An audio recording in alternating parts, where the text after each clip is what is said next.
Jessica McGinty, Flapper Girl.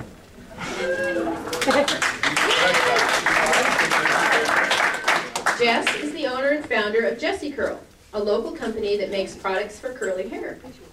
Jess started her quest for better curly hair products in her kitchen stove in Berkeley in 2002, and now has a vibrant factory operation in Arcata with 5 employees.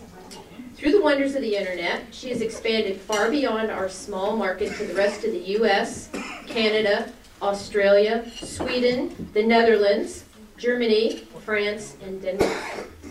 International sales figures for 2008 through mid-October are double the amount of last year. Her company is one of the SBDC success stories that we recently saw when Michael Kraft came and presented. She is now on the board of directors of that organization. Jess was born in North Bay, Ontario, Canada, raised in Napa Valley, and moved to Humboldt in 2003. Her own curly hair appeared at age 14, and she tried to hide it. Now her motto is, "You have the right to remain curly." She also realized that we're very lucky in this country to have the luxury to worry about our hair. Jess founded the Women Around the World funding program and is currently raising money for Smile Train for cleft palate repair. She's also involved with North Star Quest Camp for Girls, a nonprofit run by a committed group of local women for girls ages 11 through 13. She has served as fundraising coordinator and staff coordinator for that organization. Please welcome Jessica McGinty.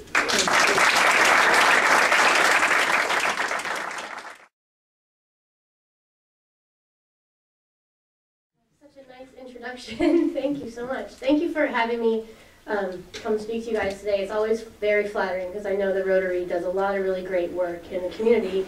So to think that you think that I have something to add or say is always quite flattering. So thank you for inviting me. I'll start by giving you a little bit of information about how I got started and kind of what we're doing now. Liz was right. I started in my kitchen in 2002 after being just fed up with having curly, crazy hair. They were really mean to me in high school, and I know, I got the last laugh on that one. So yeah, I was really obsessed and low confidence about it, and I started looking for a better way, and was always very creative, and I like making things, so started messing around in my kitchen, and I was a member of a discussion board on the internet called naturallycurly.com, where like 10, 20, 30 other thousand curly haired people sit around and talk about their hair. And yeah, like sweet, I'm not the only total freak. It was actually very validating. So I was a member there and started making my own stuff, and so am I. And I hit upon this really magical miracle hair gel recipe that I came up with. So I went back to the message boards and I said, "Hey you guys, here's this recipe I made up for this great hair gel," and I got probably 30 emails within 24 hours from people saying, "I'm not making hair gel. Can't I just buy some from you?" So oh yeah, I guess you can. So I wasn't going to start selling black market hair gel, so I went into business and came up with the name and got a website and just started out really slowly and kept making it in my kitchen for the first year.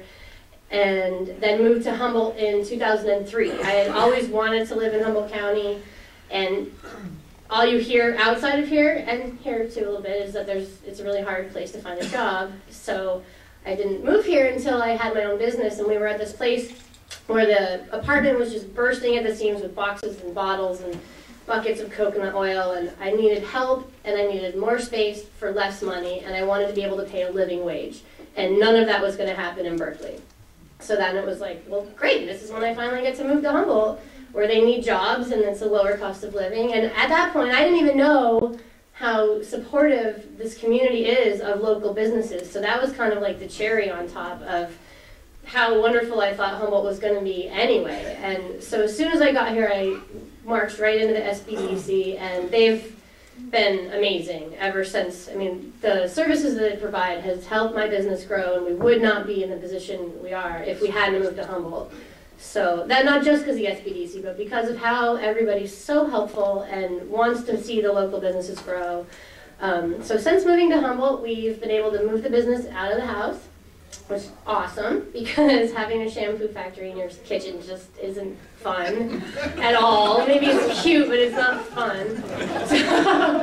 So we now have our factory is 2,000 square feet out on West End Road in Arcata. We've been there for about 4.5 years now.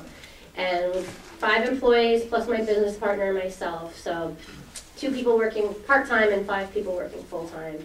And like Liz said, we sell all over the world. 75% of our sales are done on the website, and then the other 25% is wholesale in the area, and then to salons and websites out of the area. So we're really lucky to be able to bring in dollars from all over the world that then gets put back into the community by hiring local people and all of the volunteer work and fundraising that I get involved with, like the camp. And so if anybody knows girls of that age group, come see me, because it's a great camp to go to. But yeah, like what Liz said, part of why I felt so compelled to start a fundraising program for our website is because it is such a luxury to care so much about your hair. And I've always kind of felt that what your potential in life really comes down to, especially as a woman, is where you're born. Physically, geographically. You know, I was born in Canada, so I'm lucky.